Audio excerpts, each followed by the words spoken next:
What is up guys, it's Cal, and in this video I'm going to go over Unholy Death Knight changes that will be coming in battle for Azeroth. Now if you're watching this video wanting to know which talents are the best for DPS or if Unholy is better than Frosted DPS, well, this isn't the video for you, because it's definitely too early to worry about that.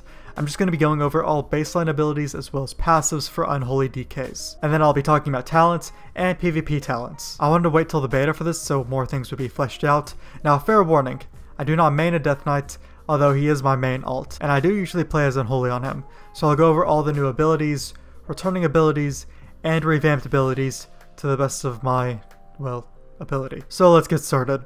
Now these are all of the baseline abilities for Unholy Death Knights, and I'm gonna say a lot of it is relatively unchanged. There are a few buffs, there are a couple nerfs. I think there are more buffs than nerfs honestly, but let's go through them. First off, for Raise Ally, it is Death Knight's battle res, but it costs 30 runic power now, instead of, well, not costing any runic power before. Icebound Fortitude is unchanged, but remember, since you don't have your artifact weapon, your damage taken isn't reduced by like 26% or whatever it is on live. It's the static baseline 20%. And same goes with Anti-Magic Shell. Anti-Magic Shell is unchanged. Now Death's Advance is something that we've seen before. In fact, I believe we've seen it in a talent form before, but now it's going to be baseline for Unholy Death Knights. So as it states, for 8 seconds your movement speed is increased by 30% and you cannot be slowed below 100% of normal speed, and you're immune to all knockback effects. And then passively you cannot be slowed below 70% of normal speed. So I guess like even if I don't activate this, I can't go below 70% normal speed, which is interesting because as you see here, Wraith Walk is not going to be baseline anymore, so it's actually going to be a talent. So Death's Advance is going to be our speed boost. Death and Decay is unchanged, does the same thing. Both Mind Freeze and Chains of Ice also do the same thing, they are unchanged. We know Mind Freeze is your interrupt, Chains of Ice is your slow. Path of Frost does the same thing, you and your group can walk on water. Reap Magic is new, and it's an interesting one. You reap one beneficial magic effect from the target and it removes it and grants you 25 runic power. 10-second cooldown. So that's nice. Unholy DKs get a purge, essentially. And it regenerates runic power, so that's a plus. Dark Transformation, it does the same thing. It turns your ghoul into a super ghoul, which does more abilities. Army of the Dead is just getting a slight change. It's no longer going to be 10-minute cooldown, it is going to be an 8-minute cooldown. And then the ghouls fight with you for 30 seconds instead of 40 seconds. Raise Dead still works the same way. Let's get my ghoul out. There he is.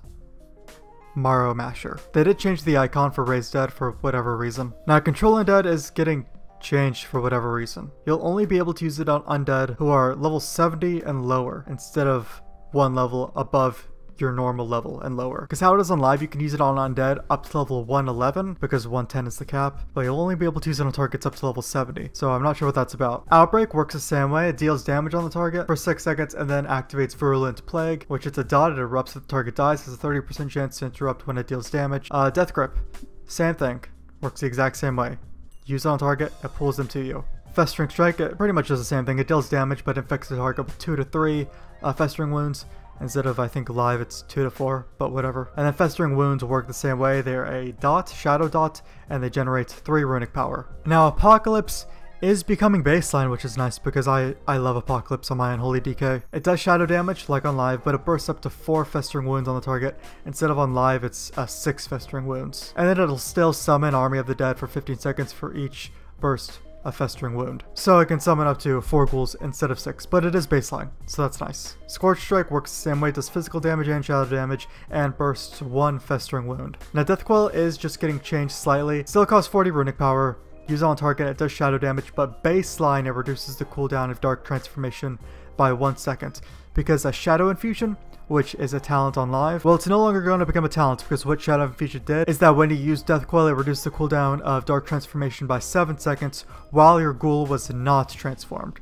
So Death Coil, no matter if your ghoul is transformed or not, will reduce the cooldown of Dark Transformation by 1 second. So that's nice. And then Death Strike is getting buffed slightly. It's going to heal you for 30% of the damage taken in the last 5 seconds. Instead of on live, it's 20%. And the Dark Command, we're still keeping Dark Command. It's a taunt in case Unholy DK you want to taunt. And then yeah, we have Deathgate.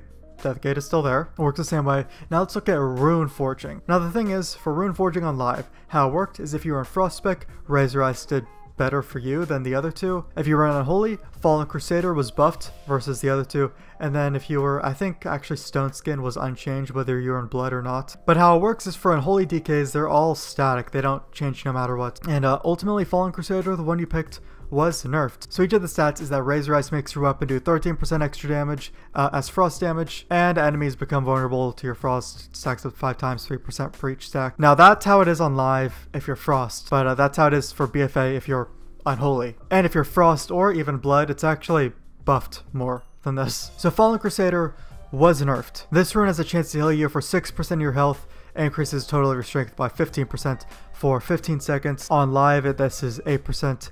And the strength is 21%. So there's that, and then Stone Skin, it's unchanged. It increases your armor by 5% and all stats by 5%, in case you want to pick that. Now let's take a look at Unholy Death Knight's passive abilities. Dark Sucre is the exact same. You kill an enemy that yields experience or honor, and your next death strike within 20 seconds is free. Heals you for 100% more. The exact same, how it is on live. Mastery, the exact same. Increases your shadow damage. On a Pale Horse, once again the exact same. Increases your mount speed by 20%. Runic Corruption, would you look at that? It's the exact same. You have a 1% chance per runic power you spend to increase your runic regeneration by 100% for 3 seconds. So a lot of these seem like they're the exact same. Well, Sudden Doom is the exact same. Your auto attacks have a chance to make your death coil cost no runic power. So all the passives are the exact same. Summon Gargoyle is no longer baseline, it is a talent, meaning you could probably deduce from that Summon Valkyrie is no longer a talent. And then as I mentioned earlier, Wraithwalk is no longer going to become baseline, it's a talent. So our movement speed is Death's Advance. Now let's take a look at the talents.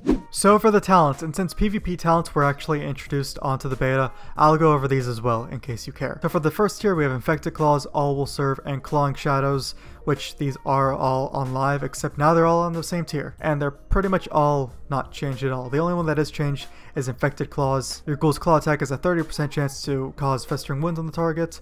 Instead of on live, it's 35%. All Will Serve is pretty much the same. Your Raised Dead now summons an extra skeletal minion, and then Clawing Shadows is the exact same, replaces Scorch Strike, and it's pretty much just a more powerful Scorch Strike. Now for the second tier, Pestilent Pucils is getting changed. Bursting a Festering Wound has a 10% chance to grant you Runic Corruption, which is that passive ability. Harbinger of Doom is new. Sudden Doom triggers 15% more often and stacks up to 2 times. So you can have, I guess, 2 charges to your Death Coil. And then Soul Reaper is getting changed slightly, and it's also moving from all the way down here all the way to up here. It costs no runes. It still does shadow damage, but if the enemy dies while it's affected by Soul Reaper, you gain 10% haste for 8 seconds. So I'm pretty sure that's how Soul Reaper was like before its current iteration on live. But let's move on to the third tier. So all 3 of these we have seen before. Bursting Swords is getting slightly nerfed. Festering Wounds is going to deal 25% more damage when burst, because on live that is 50%. So bit of a nerf there. Virulent Plague deals 15% more damage over time and half the duration.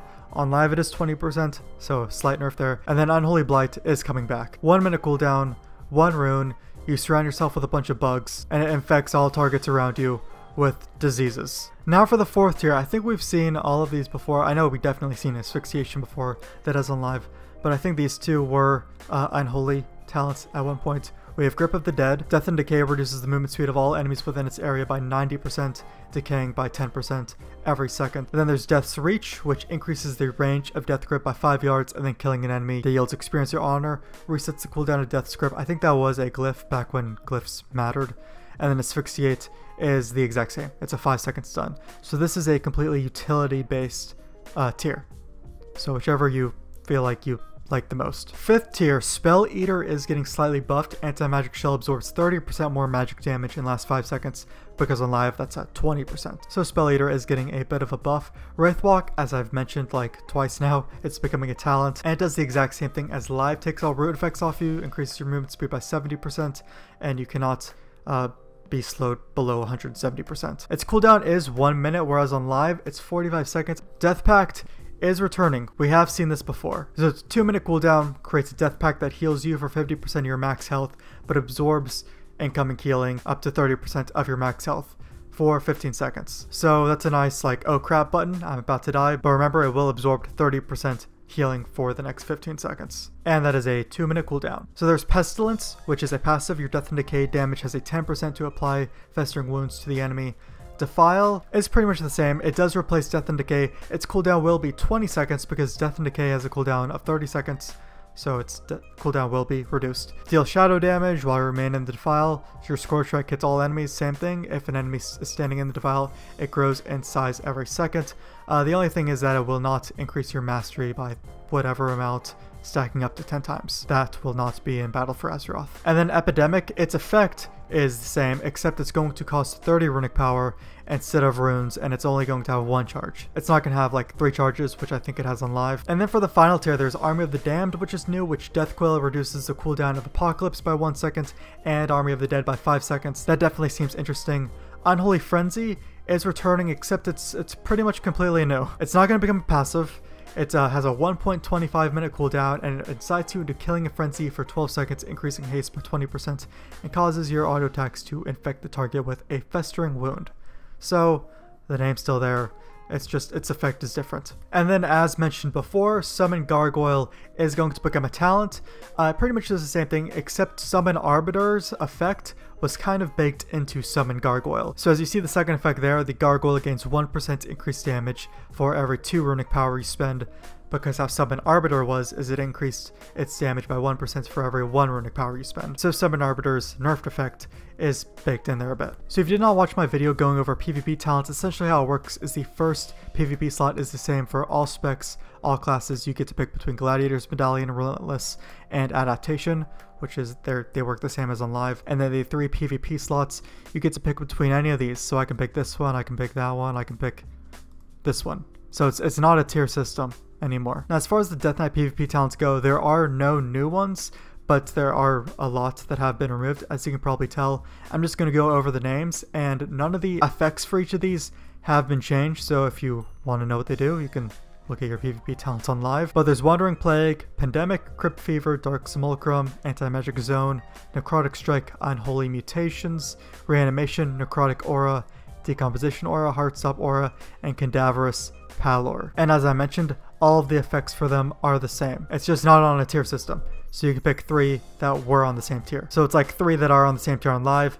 You can now pick them all if you want. And that's it.